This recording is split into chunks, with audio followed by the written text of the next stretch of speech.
Bonjour à tous, nous poursuivons notre examen de de résolution d'équations. Donc on en a déjà vu deux, et on se rappelle donc les deux méthodes, hein. Quand vous devez résoudre une équation, vous vous posez la question, est-ce qu'en développant mentalement rapidement, on n'a que des x ou alors on a des x carrés? Alors, regardez ici cette équation, x facteur de 2x moins 5 égale 2 facteur de 2x moins 5. Alors, qu'est-ce que vous notez ici? Si on développe mentalement, comme on l'a dit, on va obtenir x fois 2x. X fois 2x, ça fait 2x carré. On a donc des carrés. Et dans ce cas-là, l'idée, ça va être de tout factoriser. Le problème, c'est que vous avez ceci dans le membre de gauche de l'équation et ceci dans le membre de droite. Il serait quand même plus facile de factoriser si tout était du même côté. Donc, c'est ce qu'on va faire, en fait. Et on va mettre ce 2 facteur de 2x moins 5 entre guillemets de l'autre côté. C'est-à-dire que je vais faire x facteur de 2x moins 5 moins 2 facteur de 2x moins 5 égale 0. Et là maintenant, pour factoriser, ça va être plus simple, puisqu'on constate qu'on a un facteur commun dans ce terme-là et dans celui-ci, c'est 2x moins 5. Donc je vais entourer le facteur commun. Et ce que j'ai entouré, je l'écris tout de suite. Et je mets des crochets. Et à l'intérieur des crochets, eh bien, je mets ce que je n'ai pas entouré, c'est-à-dire x moins 2. Et donc là, vous avez une équation produit nul, puisqu'on a un produit ici qui est nul. Et vous vous rappelez comment on la résout. Ça veut dire que 2x moins 5 est égal à 0, ou que x moins 2 est égal à 0. On résout ces deux équations, ça fait 2x est égal à 5, ou autrement dit, x est égal à 5 demi, ou alors, x est égal à 2. Donc mes solutions, S comme solution égale accolade 2 et 5 demi. On les met dans l'ordre croissant.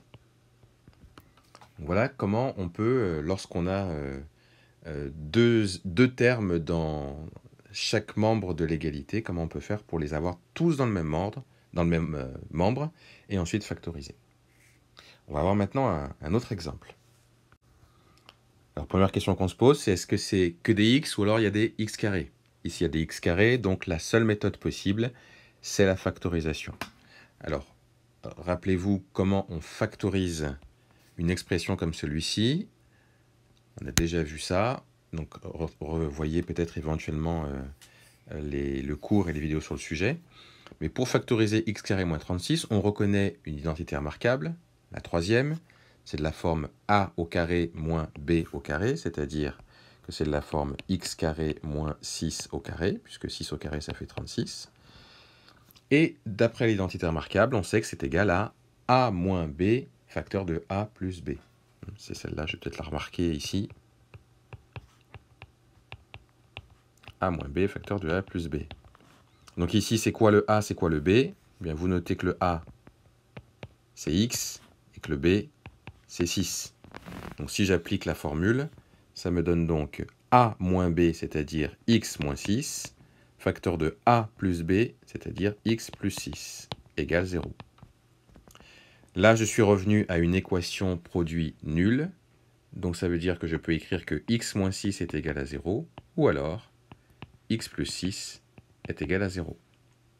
Ce qui me donne x qui est égal à 6, ou x est égal à moins 6. Les solutions, on les écrit ainsi, moins 6 et 6. Voilà, vous avez donc le carré, il faut tout de suite factoriser. Voyons un dernier exemple. Alors, vous notez ici que on a 4x plus 7 le tout au carré égale x moins 2 le tout au carré. Si on devait développer ça, là encore mentalement, vous vous rendez compte que ça, c'est une identité remarquable.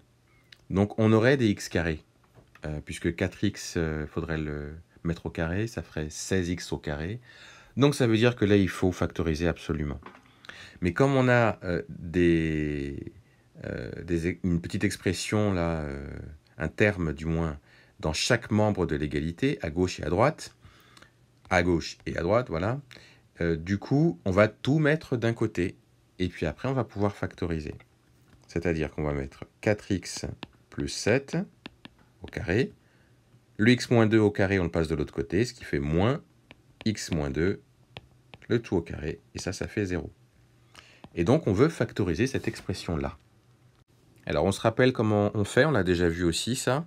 Quand on a quelque chose au carré moins quelque chose au carré, ça fait penser à une identité remarquable, à celle-ci, encore une fois. Mais cette fois-ci, c'est quoi le A, c'est quoi le B? Ben, le A, ça va être un gros A en quelque sorte, puisque ça va être 4x plus 7. Je l'écris là. Et le B, ça va être un gros B, c'est-à-dire x moins 2. Et ensuite, bien, ce que l'on fait pour factoriser, c'est d'appliquer la formule qu'on a ici. Donc, ce sera égal à A moins B, facteur de A plus B. Ce que je vais écrire. Donc, ça fait A, donc c'est-à-dire 4x plus 7, moins B, c'est-à-dire x moins 2, facteur de A, 4x plus 7, plus B, x moins 2. Et le tout, ça fait 0. Donc là, ce qu'on va faire, c'est de retirer les parenthèses pour pouvoir simplifier l'écriture. Donc ici, les parenthèses, on peut les retirer puisqu'il n'y a pas de moins devant la parenthèse. Par contre, ici, comme il y a un moins devant la parenthèse, il faudra changer le signe de ce qu'il y a à l'intérieur. Donc c'est ce que je vais faire tout de suite. Ça nous donne donc 4x plus 7 moins x plus 2. Voilà. Et puis enfin, dans ce facteur-là, les parenthèses ne servent à rien puisqu'on n'a que des plus devant. Donc on peut écrire tout simplement 4x plus 7 plus x moins 2 égale 0. On simplifie tout ça, donc 4x moins x, ça fait 3x. Plus 7 plus 2, ça fait plus 9. Facteur 2. 4x plus x, ça fait 5x. Et 7 moins 2, ça fait 5. Donc plus 5 égale 0. Équation produit nul, donc, une fois encore. On peut donc écrire que 3x plus 9 égale 0. Ou alors 5x plus 5 égale 0. On résout ces deux équations. Ça nous donne 3x est égal à moins 9. C'est-à-dire que x est égal à moins 9 divisé par 3, ce qui fait moins 3. Ou alors, on a donc de l'autre côté 5x qui est égal à moins 5. Donc x est égal à moins 5 sur 5, ce qui fait moins 1. Donc j'ai deux solutions.